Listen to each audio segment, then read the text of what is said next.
잠언 24장 10절부터 20절까지 말씀을 다시 보도록 하겠습니다. 전 시간에 이어서 보도록 하겠습니다.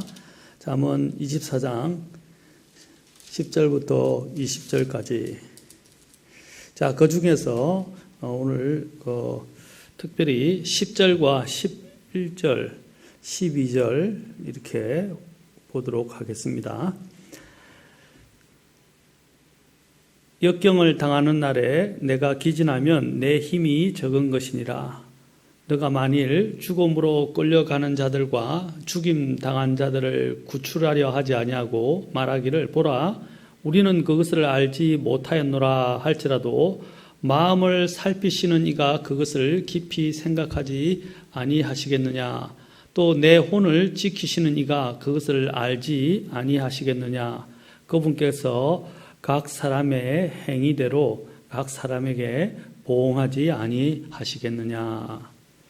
기도하겠습니다. 하나님, 오늘 이 말씀을 담대히 선포하고 또한 이 말씀의 지혜와 권능과 또한 하나님의 은혜를 더해 주옵소서. 말씀을 선포할 때 또한 성령께서 모든 것을 주장해 주시고 듣는 자들에게 하나님 정말 생명이 되고 복이 되도록 도와주시며 또한 말씀을 전하는 자도 하나님의 능력을 힘입어서 말씀을 담대하게 선포하게 하옵소서. 또 이 시간은 모든 것을 주님께 의탁하며 우리 주 예수님의 존귀하신 존함을 받들어 기도합나이다. 아멘. 오늘 우리가 전 시간에 계속 우리가 했던 것처럼 역경을 당하는 날에 우리는 무엇을 해야 하는가? 자, 지난 시간에 우리는 역경을 당할 때 우리는 낙심하지 말아야 한다라고 말씀드렸습니다. 그래서 이스라엘 백성들 또한 하나님께서 이집트에서 탈출하게 하신 뒤로 그들은 가나안에 들어가기 전에 낙심함으로 인해서 그들이 바라본 그 가나안 땅에서의 이 위험을 믿음으로 바라보지 않고 또한 그들은 인간적이고 육신적인 눈으로 바라봄으로 인해서 그들은 낙담함으로 인해서 하나님의 징계를 받아서 가나안 땅에 들어가지 못하고 광야에서 40년간을 보내야 했던 것을 우리는 압니다. 또한 또 우리는 이스라엘 백성들의 역사들을 통해서 우리는 이러한 모습들을 많이 보게 되는데 대표적으로 블레셋과의 싸움에서 사울 왕을 위시한 이스라엘 백성들이 가드 사람 골리앗의 등장으로 인해서 그들은 어쩔 줄 모르고 당황하고 낙심했었습니다. 이럴 때 다윗은 낙심하지 않고 또 이 블레셋 사람들과 싸워서 이기겠다고 이야기를 했습니다. 우리가 어떤 일을 하든지 간에 이 세상에는 어려움들이 있습니다. 그러나 이 세상에서 어려움을 당할 때 또 관계의 문제로 인해서 고통을 당하고 또 어려움을 당할 때 우리는 항상 믿음을 가지고 하나님의 뜻을 전적으로 신뢰하고 주님께 맡기며 나아가는 것이 필요합니다. 자, 여기 보면 갈라디아서 6장 9절에 보면 우리가 잘 행하는 가운데 지치지 말지니 우리가 기진하면 정하신 때에 거두리로다 라고 말하고 있습니다. 그리고 또한 오늘 잠언 본문에도 역경을 당하는 날에 내가 기진하면 내 힘이 적은 것이니라 라고 말씀하고 있습니다. 역경을 당하는 날에 내가 기진하면 내 힘이 적은 것이니라. 자, 우리가 이런 역경을 당할 때 기진하지 말아야 되고 낙심하지 말아야 됩니다. 우리가 잘 행하는데 지치지 아니하면 갈라디아서 6장 9절에서 말씀하신 것처럼 기진하지 아니하면 정하신 때에 거두리로다 라고 말합니다. 우리는 선을 행하다 보면 힘들고 어려움으로 인해서 또 주님의 일을 하다 보면 또 주님을 섬기다 보면 복음을 전하다 보면 또한 그리스도인으로서 살다 보면 많은 어려움들이 생각지 못한 어려움들이 있습니다. 전에도 말씀드린 것처럼 우리를 대적하고 반대하는 자들이 항상 있기 마련이고 또한 주님을 싫어하는 사람들도 있고요. 또한 이것들을 뒤에서 가장 싫어하는 악한 세력들이 있다는 것입니다. 그 악한 세력, 그것은 바로 우리는 마귀라는 것을 잘 압니다. 이 마귀가 항상 우리가 낙심하고 포기하도록 우리를 만들어 간다는 것을 기억해야 합니다. 하나님은 우리의 모든 위로의 하나님이심을 고린도후서 1장에서 사도 바울은 이야기하고 있습니다.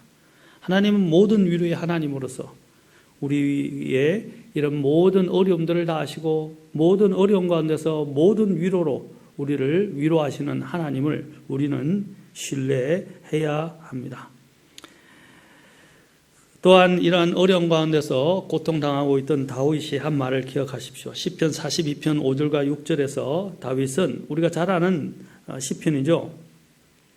시편 42편 5절, 시편 또 42편 11절에서 반복해서 말합니다. 오 내 혼아 어찌하여 내가 낙심하느냐, 어찌하여 내가 내 속에서 불안해하느냐, 너는 하나님께 소망을 두라. 두 번에 걸쳐서 말하고 있습니다. 자기 혼에게 명령하고 이야기하는 것입니다. 오 내 혼아 어찌하여 내가 낙심하느냐, 어찌하여 내가 내 속에서 불안해하느냐, 너는 하나님께 소망을 두라. 너는 하나님께 소망을 두라. 사랑하는 성도 여러분, 우리는 하나님께 소망을 두어야 합니다.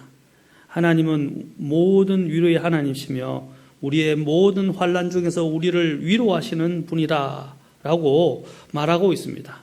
자, 오늘 이와 더불어서 우리가 생각할 수 있는 것은 고린도후서 1장 4절에 보면, 자, 그분께서 우리의 모든 환난 중에서 우리를 위로하시면 우리 자신이 하나님께 위로받을 때에, 자, 하나님은 1장 3절에서 모든 위로의 하나님이시다라고 말씀하시고 또 우리의 모든 환난 중에서 우리를 위로하시는 하나님이다. 또 그 하나님을 통해서 우리를 위로하신다라고 말하고 있어요. 그런데 여기서 한 가지 더 나아가고 있는데 그것이 오늘 제가 살펴볼 말씀과 관련이 있어요. 자, 하나님께 위로받을 때 얻는 위로를 힘입어 우리가 어떤 고난 중에 있는 자들도 능히 위로하게 하려 하심이라. 자, 여기 있어요. 자, 하나님께 위로받을 때 얻는 위로를 힘입어서 우리가 어떤 고난 중에 있는 자들도 능히 위로하게 하려 하신다라는 것입니다. 이것은 무엇이냐? 이제 우리가 하나님 안에서 위로를 받고, 자, 이것은 하나님과 교제를 통해서 이루어지는 거죠. 하나님과 지속적인 교제가 왜 필요한가라는 것입니다. 바로 하나님께서 우리에게 이런 모든 위로를 받게 하실 뿐 아니라 우리가 살아갈 수 있는 모든 원동력을 하나님이 갖고 계신다는 것입니다. 그래서 하나님과 관계에서 하나님께로부터 위로를 받고 그분 안에 소망을 두고 그분들로부터 위로를 받고 그 하나님께 주신 위로를 힘입어서 이제는 어디로 가야 됩니까? 내 자신을 달래고 내 자신만 서는 것이 아니라 다른 사람들을 돌아보는 일로 나아가야 된다고 성경은 분명히 말씀하고 있습니다.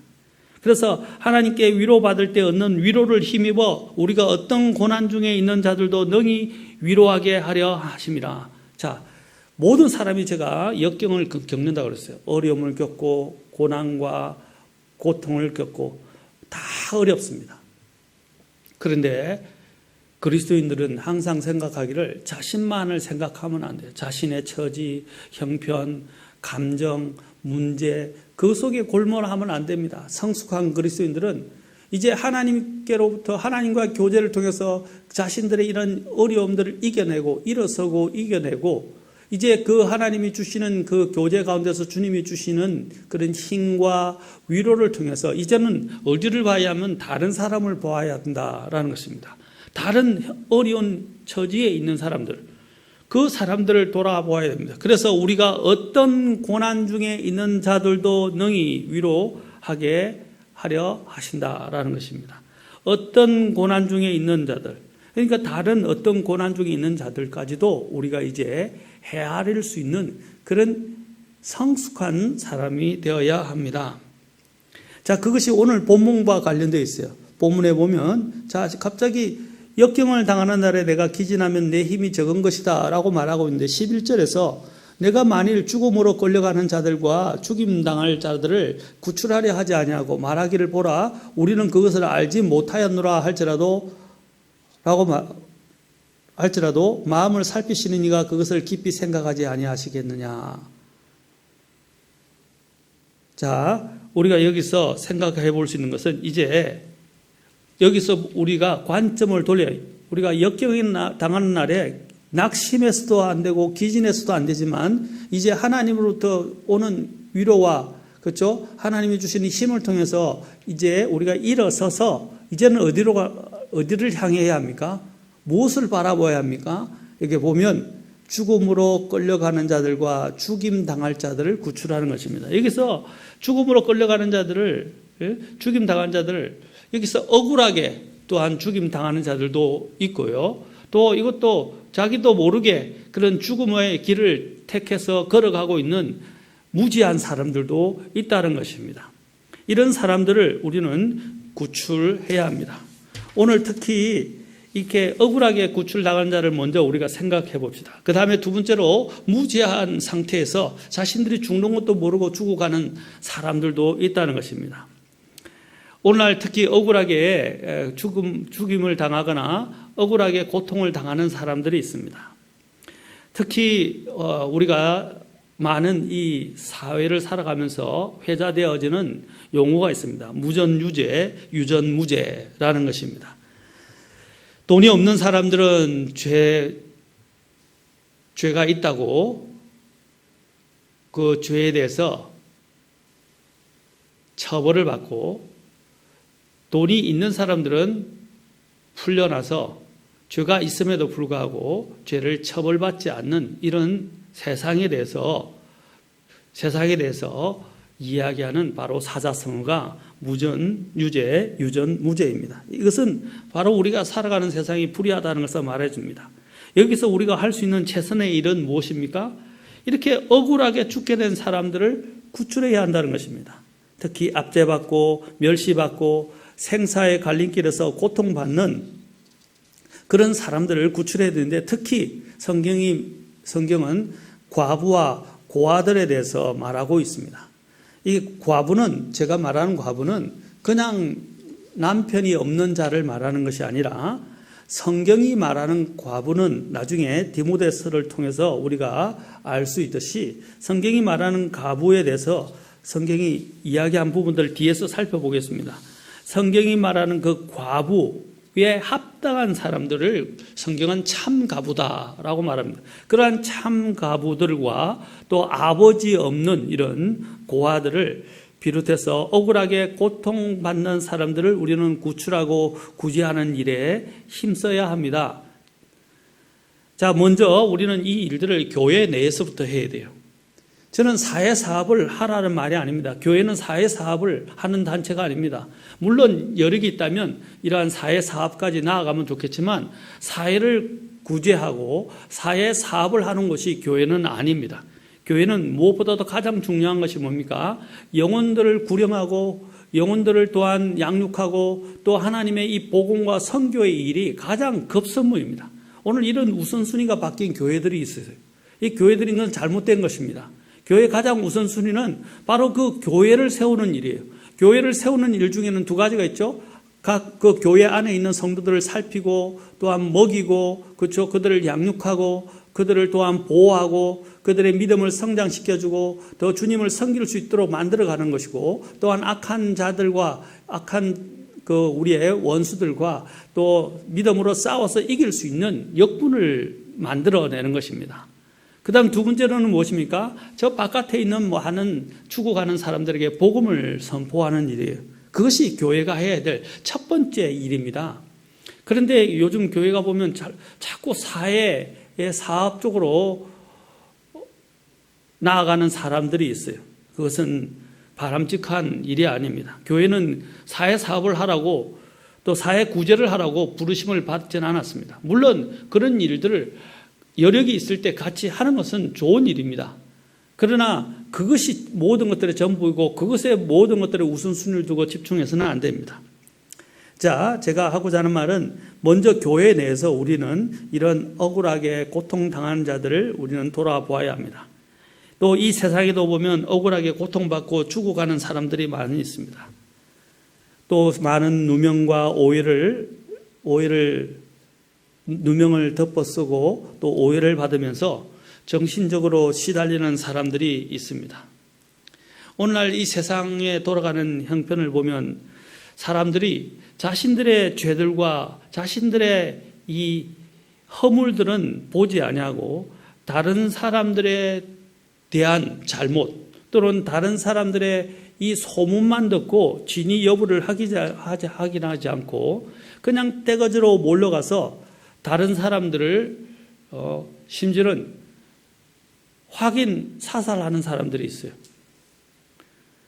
자신들이 마치 이 수사다니는 것처럼 이야기합니다. 그 수사하는 사람들은요, 물론 자신이 그런 범죄자들을 찾는 것은 도움이 될 수 있지만 함부로 어떤 다른 사람들의 이야기만 듣고 다른 사람들이 범죄자라고 확신하고 그 일들을 뛰어들어서 결국 무고한 사람들을 다치게 하는 경우들이 있습니다.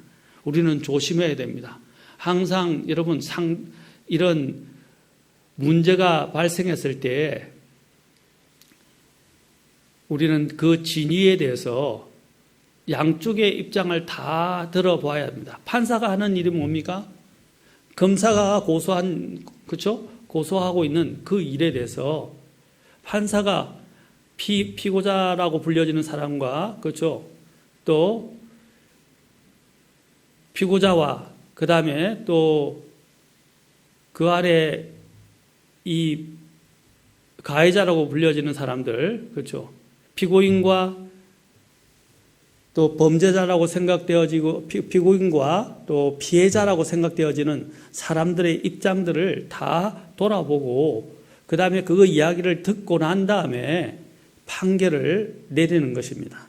오늘 이 판결들이 굽어 있는 것도 많이 보게 되지만 어쨌든 양쪽의 입장을 다 들어봐야 된다는 것입니다. 그리고 난 다음에 공정하게 판단을 해야 돼요. 그리고 정빙되어진 정인들의 이런 신문과 또 많은 사람들의 이런 객관적인 증거 자료들을 보고 결정을 내리는 것처럼 마찬가지로 우리도 이러한 일들에 함부로 뛰어들어서는 안 돼요. 여러분 우리가 잘 알듯이 무고한 사람들을 요즘 우리 이 사회를 보면 무고한 사람들을 사실 구제하기가 힘듭니다. 무죄한 사람이 자신에게 누명을 씌운 사람들을 무고죄에 고발해서 성소하기까지 얼마나 많은 시간과 노력이 필요합니까? 뿐만 아니라 무죄자로 법정에서 판결을 받기까지 그 사람은 범죄자로 아예 낙인이 찍혀서 인생을 다 자기가 쌓아놓았던 모든 인생을 망치게 되고 심지어 극단적인 선택을 하게 되는 경우도 보게 됩니다. 이런 무고하게 억울하게 고통당한 사람들을 변호하고 구제하는 것이 진짜 인권 변호사 아닙니까? 오늘날 이런 거짓된 인권 변호사들이 얼마나 많이 있습니까? 사실 무고죄로 인해서 징역을 받는 경우가 굉장히 힘들다고 그래요. 대부분이 벌금형 아니면 집행유예 판결을 받는데 무고죄는 사실 얼마나 큰 악질 범죄인지 모릅니다. 다른 사람의 인생을 이런 무고하게 죄를 뒤집어 씌워서 그 사람들의 이 인생을 다 망쳐 놓는 건데 이런 사람들은 그 사람이 형사 고발하고자 했던 그 형사 판결을 받게 하려고 했던 그 형벌에 준하는 만큼 그 무고죄에 해당하는 사람들이 다 처벌을 받아야 되는 것입니다. 그만큼 처벌을 그래야 형평성이 있는 것입니다. 이전에 한 기사들을 보면 이것이 주로 성폭력 사건과 관련해서 많이 일어나고 있는데 택시기사의 어떤 때는 불친절함에 앙심을 품고 성추행을 했다라고 무고하게 이렇게 무고한 그 사건을 고발한 여자가 있었습니다.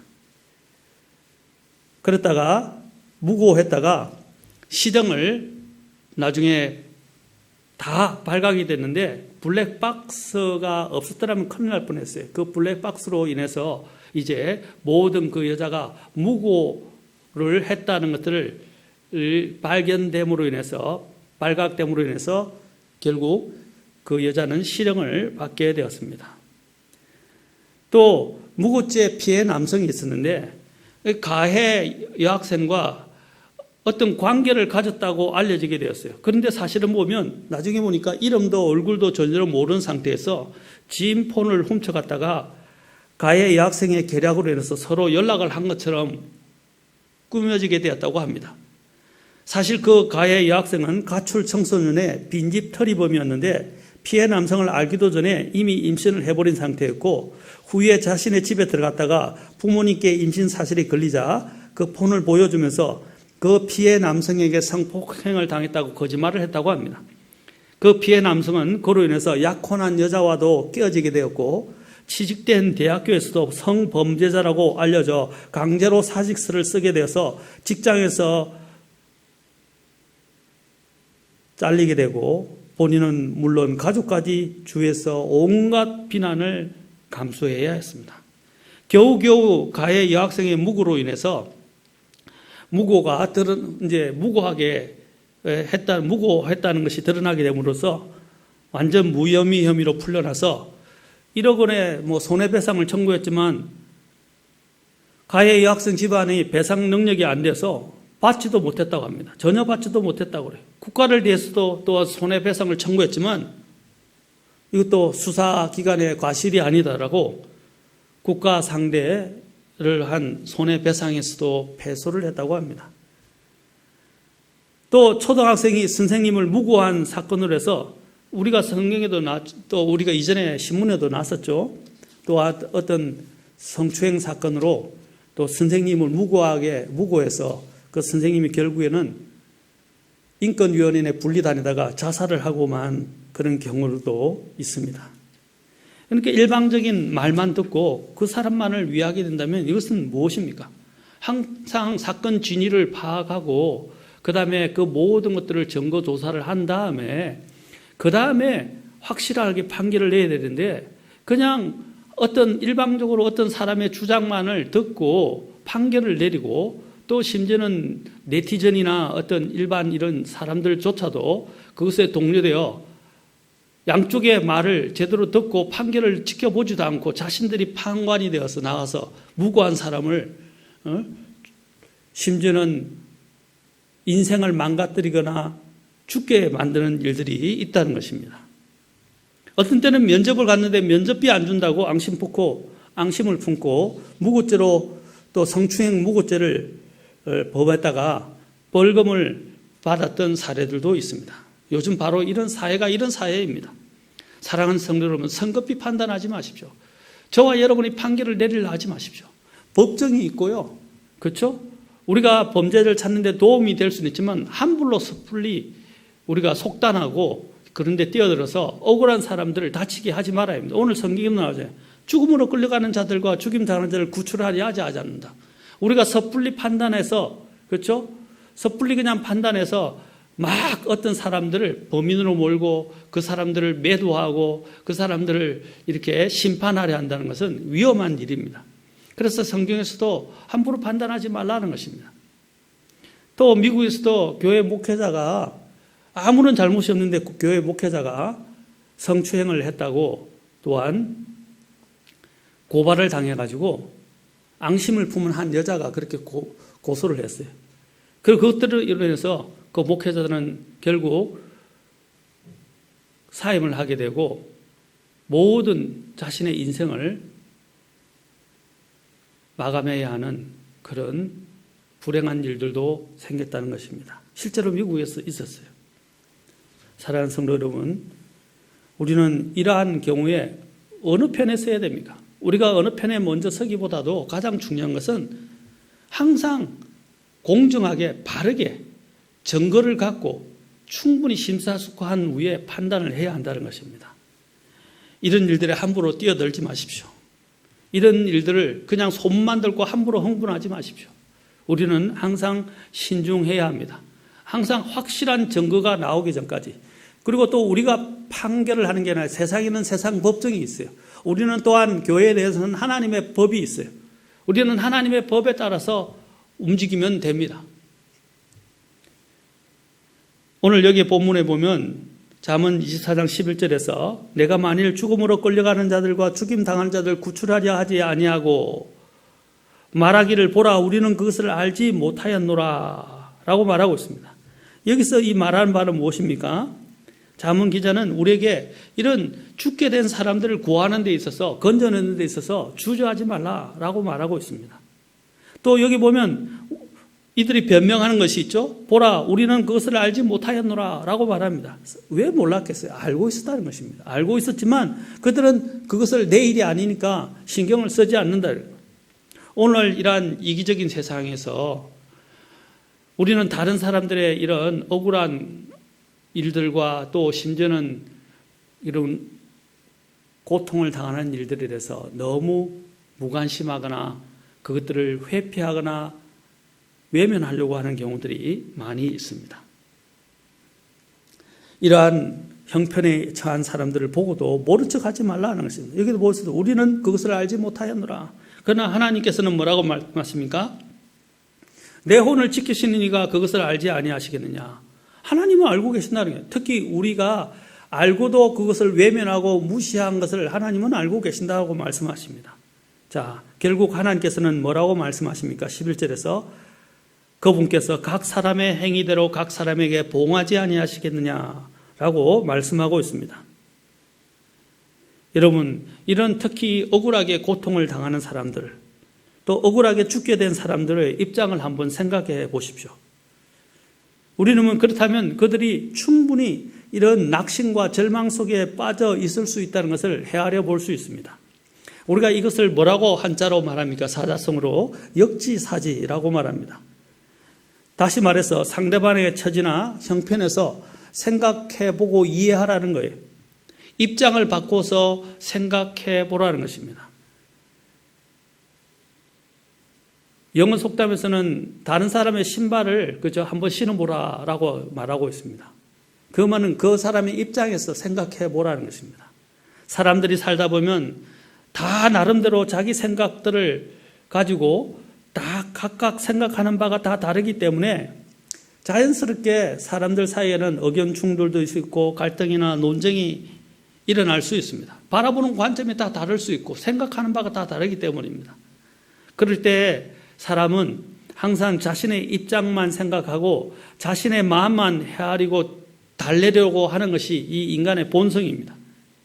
그러나 우리는 그러고 싶지 않지만 그러한 나만을 생각하고 내 감정만을 달래려고 하는 그런 것들을 뒤로 하고 차분히 앉아서 상대방의 처지에서 한 번이라도 진지하게 생각해 본다면 우리는 이해해야 할 부분을 찾거나 갈등을 해소할 수 있는 그런 합의점을 또는 협의점을 찾을 수 있게 될 것입니다. 그리고 그러한 것들이 감정적으로 더 확장되어 돌이킬 수 없는 대립관계로 확대되는 것을 막을 수 있게 될 것입니다. 우리는 어떤 것보다도 그 사람에게 악의가 있었는지 없었는지 그 동기를 먼저 살펴보는 것이 필요합니다. 악의가 있었다면 그것은 정말 잘못된 거죠. 그러나 악의가 없이 그 사람이 그런 부분에서 실수를 하거나 혹은 잘못을 범했다면 우리가 그것들을 좀 고려하고 충분히 이해해야 합니다. 법정에서도 그 사람의 과정에서 그 사람이 이것을 계획적으로 하지 않았을 때 우발적으로 범했다면 그 정상을 참작하는 것처럼 우리도 마찬가지입니다. 그 사람이 악의를 가지고 하지 않았다면 우리는 그 사람들을 이해하고 좀 더 어느 정도 이해할 필요가 있다는 것입니다. 여러분, 이러한 상황 가운데서 억울하게 고통을 당하는 사람들이 많이 있습니다. 또 억울한 이러한 형편과 처지 때문에 아무도 그를 돌아보지 않고 그를 범죄자처럼 또는 그를 마치 잘못된 사람처럼 몰아가는 사람들로 인해서 더 고통을 당하는 사람들도 있어요. 대표적으로 욥입니다. 욥은 자신의 아내뿐 아니라 자신의 찾아온 그런 내 친구들에 의해서도 그는 어떻게 했습니까? 욥이 죄로 말미암아서 그 고통을 당한다. 이런 그런 고난을 당했다. 라고 그 친구들이 몰아붙인 거예요. 그러나 욥은 아니라고 변명을 했어요. 그러나 그들은 아랑곳도 하지 않았습니다. 욥의 마음을 더 아프게 만들었습니다. 이럴 때 욥과 같은 처지에 저와 여러분이 처했다면 어떻게 하시겠습니까? 아마 어떤 사람들 중에는 이러한 욥과 같은 형편내 때문에 도저히 견디지 못해서 자신의 생을 스스로 목숨을 끊는 그런 불행한 일들도 일어날 수 있다는 것입니다. 시편 69편 20절에서 21절에 이런 말씀이 있습니다. 모욕이 내 마음을 상하게 하여 내게 근심이 가득하므로 내가 불쌍히 여길 자를 찾았으나 아무도 없었고 위로할 자를 찾았으나 아무도 찾지 못하였나이다. 아마 욥이 이런 상황에 처했던 것 같아요. 원래 이것은 사실 예수님을 향한 대언의 말씀입니다. 21절에 보면 그들이 또한 썰개즙을 나의 먹을 것으로 주며 내가 목마를 때에 내게 식초를 주어 마시게 하였나이다. 이것은 예수님이 십자가에 돌아가실 때 겪었던 이러한 것들을 대언한 상황인데 마찬가지로 이 부분은 1차적으로 그 시편 기자가 겪고 있었던 상황에 대해서 지금 그가 토로하고 있는 것입니다. 불쌍히 여길 자를 찾고 또 위로할 자를 찾았으나 아무도 없었다는 것입니다. 여러분, 이럴 때 바로 저와 여러분들이 그런 사람들의 도움이 되어야 합니다. 그런 사람들의 위로가 되어야 됩니다. 아까도 이야기했지만 섣불리 판단하고 섣불리 어떤 범죄자로 몰아가기 전에 확실한 어떤 증거가 나타나기 전까지, 판결이 나기 전까지는 우리는 그 사람이 주장하는 부분에 대해서 좀 객관적인 입장을 가지고 지켜보고 또 그 사람들이 억울하게 호소하는 것이 있다면 그것들을 들어보고 기다려주고 또 그런 사람들의 편에 설 수도 있어야 됩니다.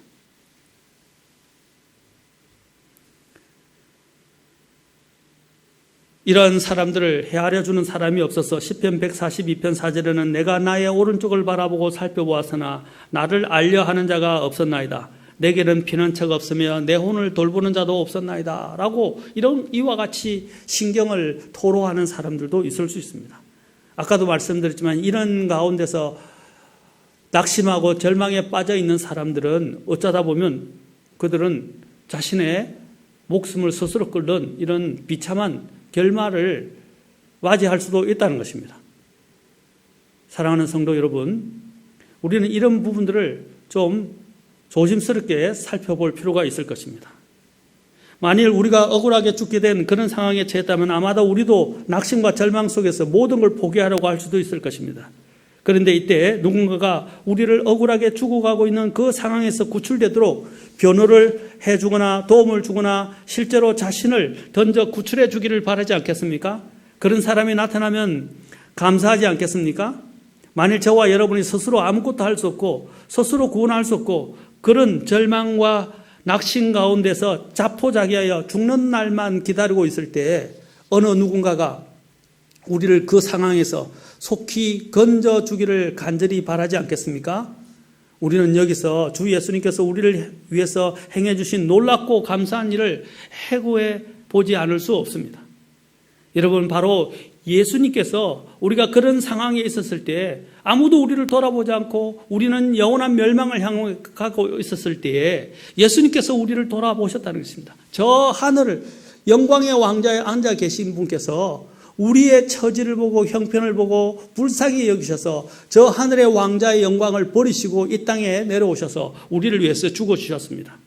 그래서 이 위대한 이러한 이 놀라운 일들을 사도 바울은 로마서에서 이렇게 표현하고 있습니다. 로마서 5장 6절에 보면 우리가 아직 힘이 없을 때에 그리스도께서 정하신 때가 되어 경건치 아니한 자들을 위해 죽으셨느니라. 이 얼마나 놀라운, 우리가 아직 힘이 없을 때에 그리스도께서 이 경건치 아니한 우리를 위해서 죽으셨다. 그리고 계속 말씀하십니다. 어려운 사람을 위해 죽으려 하는 자가 거의 없고 선한 사람을 위해 감히 죽고자 하는 자가 혹 있거니와 우리가 아직 죄인이었을 때에 그리스도께서 우리를 위해 죽으심으로 하나님께서 우리를 향한 자신의 사랑을 당당히 제시하시느니라. 우리가 죄 가운데서 우리가 영원한 멸망을 향해 가고 있고 죽어가고 있을 때 바로 이러한 형편, 아무도 돌아보지 않는 이러한 형편과 처지 속에 있었을 때 하나님께서는 우리를 돌아보시고 그리스도께서는 또한 우리를 불쌍히 여기서 하늘에서 내려오셔서 우리를 위하여 대신 우리의 죄값을 지불받아서 십자가에서 죽어 주셨다는 사실입니다. 그래서 이렇게 보면 우리가 아직 죄인이었을 때에 그리스도께서 우리를 위해 죽으심으로 하나님께서 우리를 향한 자신의 사랑을 당당히 제시하시느니라. 이 얼마나 놀라운 선언입니까? 하나님께서 우리를 향한 자신의 사랑을 당당히 제시하셨다는 것입니다. 그러면 이제 여기서 이렇게 말씀하십니다. 또한 뒤에서 이렇게 말합니다. 5장 10절에서 이는 우리가 원수 되었을 때에 하나님의 아들의 죽음으로 말미암아 우리가 하나님과 화해하게 되었을진데 화해하게 된 자로서 더욱더 그분의 생명으로 말미암아 구원을 받을 것이기 때문이라 라고 말씀하고 있습니다. 우리는 하나님 앞에서 또한 하나님과 원수가 되었던 자였습니다. 그럼에도 불구하고 예수님께서는 우리를 사랑하셔서 우리를 대신해서 십자가에서 우리 죄값을 짊어지시고 우리를 하나님과 화해하게 하시려고 대신 그 죄값을 지불하시고 돌아가셨다는 사실입니다.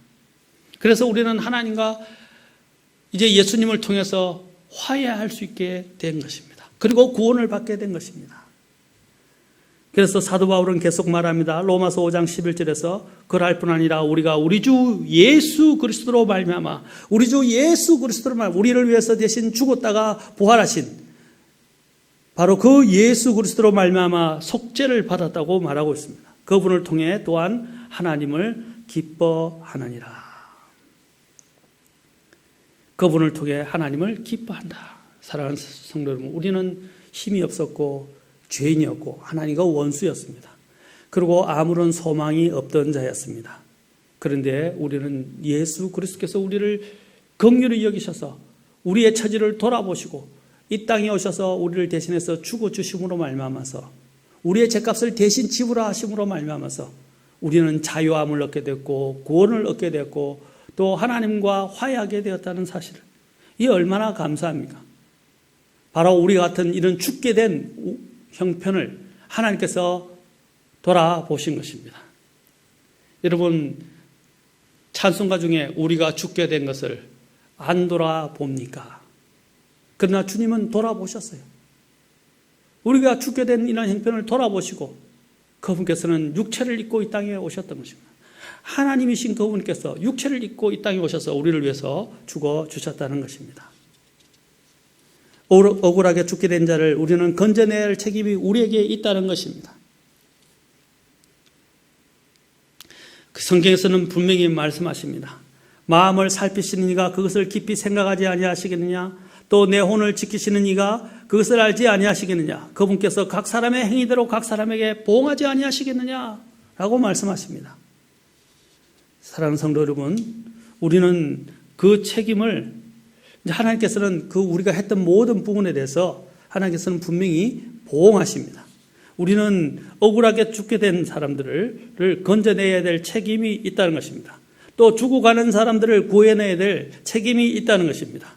하나님께서는 에스겔서에서 말씀하시기를 뭐라고 말씀하셨습니까? 심지어는 사악한 자조차도 그가 길에서 돌이켜서 그가 그의 혼을 건지는 것을 하나님은 간절히 원하신다라고 말씀하고 계십니다. 우리는 그 사악한 자라도 하나님은 그 사악한 자가 사는 것을 원하십니다. 그래서 에스겔서 33장 11절에서 이렇게 말씀하십니다. 주 하나님이 말하노라 내가 살아있음을 두고 맹세하노니 사악한 자가 죽는 것을 내가 기뻐하지 아니하며 오히려 그 사악한 자가 자기 길에서 돌이켜 사는 것을 기뻐하노라. 심지어는 에스겔서 18장 23절 그 앞에서도 말씀하십니다. 주 하나님이 말하노라 사악한 자가 죽는 것을 내가 조금이라도 기뻐하겠느냐? 그가 자기 길들에서 돌이켜 사는 것을 기뻐하지 아니하겠느냐? 하나님은 사악한 자가 죽는 것을 조금도 기뻐하지 않는다. 사악한 자조차도 길에서 돌이켜서 그가 사는 것을 하나님은 원하신다는 것입니다. 하나님께서는 아무도 멸망하지 않고 다 회개하여 구원에 이르기를 원하십니다. 우리는 이제 아까 억울하게 죽어가는 사람도 있지만 또한 이제 자신들이 무지한 채 이런 영원한 멸망을 향해서 가는 사람들이 있다는 것은 그들은 다 자신들의 죄 때문에 죽어가는 것입니다. 그들은 자신들이 죄인임을 알지 못하는 사람들이 있어요. 우리는 그것을 이야기해 줘야 됩니다. 그리고 자신들이 영원한 멸망으로 향해 가고 있다는 것을 모르는 사람들도 있습니다. 우리는 그들에게 복음을 선포해야 됩니다. 그러므로 우리도 이 예수님을 믿지 않고 영원한 죽음으로 향하는 자가 우리를 통해서 복음을 듣고 예수님을 믿어서 그 사망의 길에서 돌이켜 생명의 길로 걸어가는 것을 우리는 기뻐해야 되고 우리는 그들을 돌아보아야 합니다. 우리는 그들을 모른 채 해서는 안 됩니다. 그들을 외면해서도 안 됩니다. 그 책임을 회피해서도 안 됩니다. 하나님께서는 우리가 마음을 살피시고 지켜보고 계시기 때문에 우리가 그 책임을 회피하려고 핑계나 변명하는 것을 다 보고 계십니다. 오늘 잠언에서 아까 그랬지 않습니까? 우리가 그것을 알지 못하였노라 할지라도 마음을 살피시는 이가 그것을 깊이 생각하지 아니하시겠느냐? 내 혼을 지키시는 이가 그것을 알지 아니하시겠느냐? 하나님은 다 보고 계신다는 사실을 우리는 잊지 말아야 됩니다. 또한 마지막으로 하나님께서는 그것을 행위대로 갚으신다라고 말씀하고 있습니다. 보십시오. 잠언 24장 12절에 오늘 본문의 마지막 부분에 그분께서 각 사람의 행위대로 각 사람에게 보응하지 아니하시겠느냐? 하나님은 각 사람의 행위대로 보응하신다는 것입니다. 우리가 마땅히 감당해야 될 복음 선포와 구령의 책임을 우리는 신실하게 잘 감당해야 하고 또 주님께 칭찬받는 자가 저와 여러분이 될 수 있기를 축원합니다. 우리는 억울하게 죽어가고 그렇죠. 고통받는 자들을 돌아볼 뿐 아니라 또한 자신들이 죽어가는 줄도 알지 못하고 저 멸망을 향해서 죽어가는 자들을 우리는 돌아보아야 되고 그들에게 복음을 전해야 됩니다. 여러분, 제 오늘 제목이 뭐죠? 역경을 당할 때 자기 형편만 돌아보는 그런 이기적인 사람이 되지 마십시오. 우리는 모든 사람들은 다 고통을 받고 제 나름대로의 어려움을 당하고 있고 역경을 통과하고 있습니다. 그럴 때 우리는 하나님과의 관계를 통해서 위로를 받을 뿐 아니라 이제 그 위로를 힘입어서 다른 사람들을 돌아보고 다른 사람들을 돕고 다른 사람들을 건져내는 그런 사람들이 되기를 바랍니다. 특히 복음을 알지 못해서 예수님을 알지 못해서 저 멸망을 향해서 나아가고 있는 사람들을 불쌍히 여기고 그들에게 복음을 선포해서 그들을 구원해야 될 책임이 우리에게 있다는 것입니다. 여러분 어느 곳에 있든지 간에 항상 주님을 알지 못하는 자들에게 언제든지 복음을 전해야 되겠다고 생각하고 또한 기도하고 그들을 구원을 위해서 기도하고 또 그들에게 기회가 주어지는 대로 복음을 선포해야 합니다. 특히 직장에서도 여러분 직장의 동료들 구원받지 못하는 사람들 학교에서 아직도 구원받지 못하고 주님을 알지 못하고 죽어가는 많은 친구들, 동료들, 가족들이 친척들이 있습니다. 그들을 위해서 적어도 기도하셔야 되지 않겠습니까? 그리고 주님 저들에게 복음을 전할 수 있는 그리고 구원할 수 있는 제게 기회를 주옵시고 그들을 외면하지 않게 하옵소서라고 기도해야 되지 않겠습니까? 그것이 바로 우리가 역경을 이겨나가는 한 방법이라는 것입니다. 내게만 쏠리지 마시고 내 자신의 감정에만 막 매달리지 마시고 내 형편에만 마음을 두지 마시고 바깥에 죽어가는 사람들을 보라는 것입니다. 이것이 바로 우리가 역경을 이길 수 있는 한 가지 비결입니다. 기도하시겠습니다. 하나님 아버지, 모든 사람은 다 고난과 어려움을 당합니다. 이러한 가운데서 우리가 해야 할 일이 무엇입니까? 하나님, 첫 번째는 낙심하지 말고 모든 위로의 하나님을 의지하여 하나님 주신 위로를 힘있게 도와주옵소서. 그리고 또한 하나님께서 우리에게 주시는 위로를 통해서 모든 고난 가운데 있는 자들을 위로하는 사람이 되게 도와주시옵소서. 주님, 이것이 바로 역경을 이기는 힘입니다. 이기적인 사람이 되지 않게 도와주옵소서. 눈을 크게 떠서 주변에 정말 고통을 당하고 또 저 죽어가는 멸망을 향해서 나아가는 수많은 예수님을 알지 못하는 그런 불신자들이 있습니다. 그들을 구령하고 그들을 구원하는 일들에 뛰어들 수 있도록 도와주옵소서. 주님 감사하며 예수님의 귀한 전함을 받들어 기도합나이다.